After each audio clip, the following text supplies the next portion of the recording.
बारामतीचा निकाल आला, म्हणजे तो दिसतोय आपला की सुप्रिया सुळेंचा लीडच इतका मोठा होता आणि 50% मतदान होऊन कमी झालेलं मतदान कोणाच्या पथ्यावर पडेल याची चर्चा जास्त होती. पण काय झालं की माध्यम सुद्धा दोन भागांमध्ये विभागलेली आहे.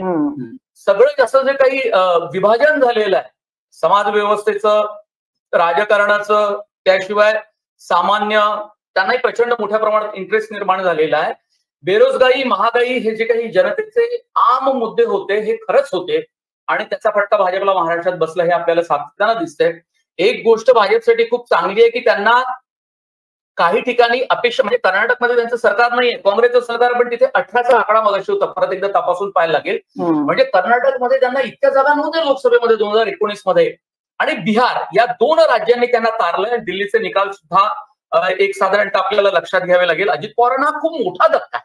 मावळमध्ये पार्थ पवार यांना उभं केलं होतं त्यांनी, आणि पार्थ पवार यांना उभं करून सुद्धा त्यांना जिंकून आणता आलं नव्हतं. आणि काय अजित पवारांना हे शोभत नाही. खरं तर हे स्पष्टपणे सांगायला पाहिजे की मी ठरवलं तर यांना हरवून दाखवेन, असं कोणी काही म्हणतं का राजकारण इतका, म्हणजे तसे ते सुसंस्कृत आहेत, म्हणजे खूप एक गावरान लहजा आहे त्यांच्या बोलण्यात, अनुभवी आहे, प्रशासन चांगलं आहे. भ्रष्टाचाराचे आरोप होते हा भाग वेगळा, त्यात आपण आता पडू नये. शरद पवारांकडून त्यांनी जो सुसंस्कृत राजकारणाचे धडे घेतले त्याच्यापेक्षाही वेगळं चित्र यावेळेच्या, कदाचित ते घरातलं राजकारण असल्यामुळे असेल की सुनेत्राताईंना निवडून आणायचं, यासाठी त्यांनी अनेकदा प्रचाराची पातळी, कार्यकर्त्यांची बोलणं सोडली आणि त्याचा बऱ्याच मोठ्या प्रमाणात फटका त्यांना बसलेला आहे. इव्हन बारामतीमध्ये पण की त्यांच्या उमेदवारांनाच मतदान नाही केलं तर तुम्ही माझ्याकडे यायचं नाही किंवा कसं नाही करत हे मी बघतो, अशी भाषा कधी शरद पवारांकडनं ऐकलेली नव्हती. त्यामुळे अजित पवारांकडनं अशा पद्धतीची भाषा कधी आपण अपेक्षित नव्हती. बारामतीमध्ये शेवटच्या दिवशीचा जो प्रचाराचा दिवस होता, काय त्याला आपण सांगता सभा म्हणून, तर त्यावेळेला मी अजित पवारांच्या, म्हणजे सुनेत्राताईंच्या सुद्धा सभेला गेलो होतो, आणि मग अजित पवार आले नव्हते, उशीर होत होता, म्हणून मी शरद पवारांच्या सभेत सुद्धा गेलो. आता त्या ठिकाणी रोहित पवार हे रडले, प्रकृती आणि असं सगळा तो मुद्दा होता, त्याची नक्कल अजित पवारांनी केली. खरं तर ते टाळता आलं असतं. एकतर घरातल्याच परिवारामध्ये अशा पद्धतीचं, म्हणजे सुप्रिया सुळेंच्या त्या ऍफिडेव्हिट तुम्ही लिहून देतात त्यात सुनेत्रा पवारांनी काही यांना कर्ज दिलं घेतलं असे जर तुमचे संबंध असतील आणि ते अधिकृतरित्या कागदपत्रामध्ये तुम्हीच सांगताय, कारण ऍफिडेव्हिट तर सर्वांसाठी हे मुक्त असतं, कोणी वाचू शकतं, त्यावर कोणी भाष्य करू शकतं. मग असं सगळं असताना रोहित पवारांची मी त्याच रात्री मुलाखती घेतली होती, तिथेच सभा झाली होती बारामतीमध्ये. 50% मतदान, आणि तिथे मला एक ट्रेंड दिसला की लोकसभेत सुप्रिया सुळे, विधानसभेत अजितदादा. हे कुणी म्हणावं प्रसाद, हे म्हणावं अजित पवारांच्या गटात गेलेल्या एका बारामती महानगरपालिकेच्या माजी नगरसेवकानं, कारण आता महानगरपालिकाच अस्तित्वात नाही कुठे, हे त्यांनी म्हणावं. इतकं ते पवार कुटुंबियाबद्दल प्रेम, आणि ते म्हणाले की शरद पवारांच्या कामाला आम्हाला विसरता येणार नाही. असा सुज्ञ, ज्याची वडापावची गाडी होती, जिथे अजित पवारांची सभा होती तिथेच एक गाडी होती, मला एक भूक लागली होती म्हणून मी तिथे चहा आणि वडापाव खायला गेलो. तसंच बोलता बोलता मला कळलं की ते नगरसेवक आहेत आणि अजित पवार गटामध्ये. त्यांनी म्हणावं की शरद पवार, म्हणजे सुप्रियाताई लोकसभेत, म्हणजे ही भावना त्यांची त्यावेळेला शरद पवारांबाबत होती, ते म्हणाले की लोकसभेत सुप्रियाताई आणि खाली वर, तिकडे म्हणतात ना वर ते आणि खाली हे. आणि असं असताना शरद पवारांबद्दलचा आदर प्रेम सुद्धा कायम होता. आता शरद पवारांकडून पण एक चूक झाली होती, ही लक्षात घ्यायला पाहिजे. ती सुनेत्रा पवार यांना म्हणाली की त्या बाहेरच्या वगैरे, असं होतं. एवढ्या गुंतागुंतीच्या राजकारणात, इतक्या सगळा ताण तणावाच्या याच्यामध्ये अशा चुका होतात, पण तरी त्यांच्या चुका कमी आणि यांच्या जास्त झाल्या. आणि रोहित पवार यांची नक्कल करणं आणि पठ्ठ्या करणं, आणि मुळात म्हणजे अजित पवारांनी जी निलेश लंकेच्या तिकडे गेलात तर तुम्ही त्यांना धमकी दिल्यासारखं, म्हणजे मला तर असं वाटतं की धमकी आहे, मला वाटतं ही सरळ सरळ थेट धमकी दिली.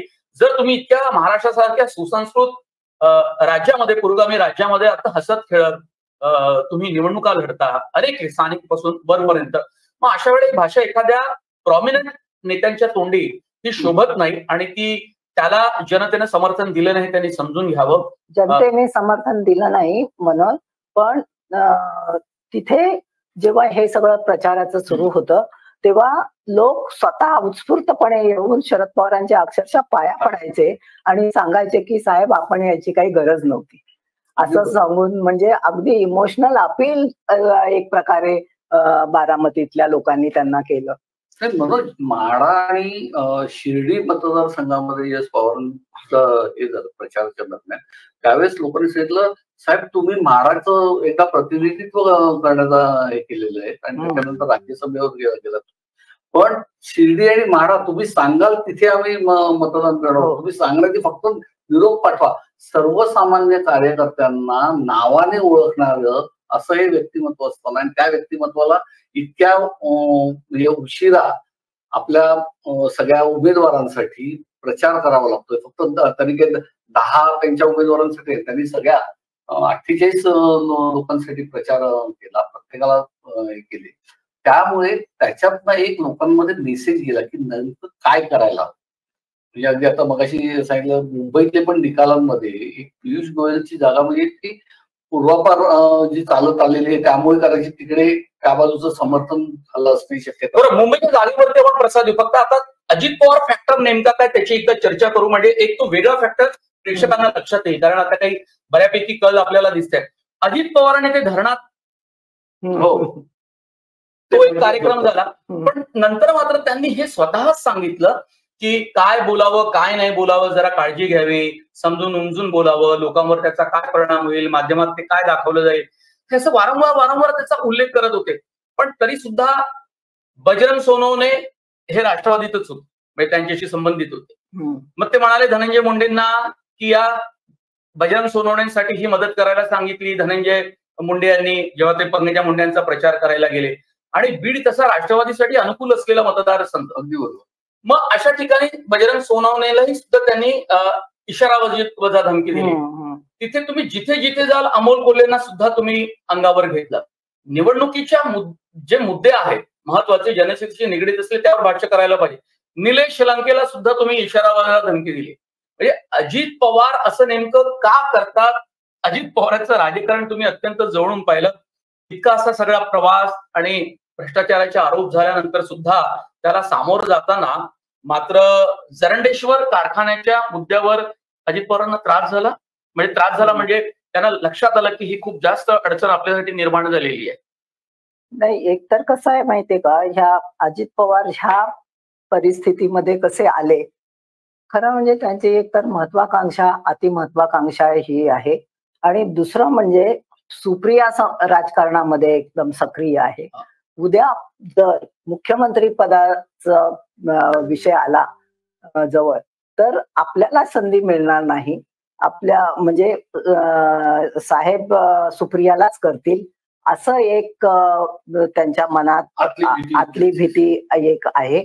आणि त्याच्यामुळे त्यांनी शरद पवारांपासून अलूप राहण्याचं मला वाटतं ठरवलं. आणि त्यामुळे हे सगळं पुढचं राजकारण घडत गेलं.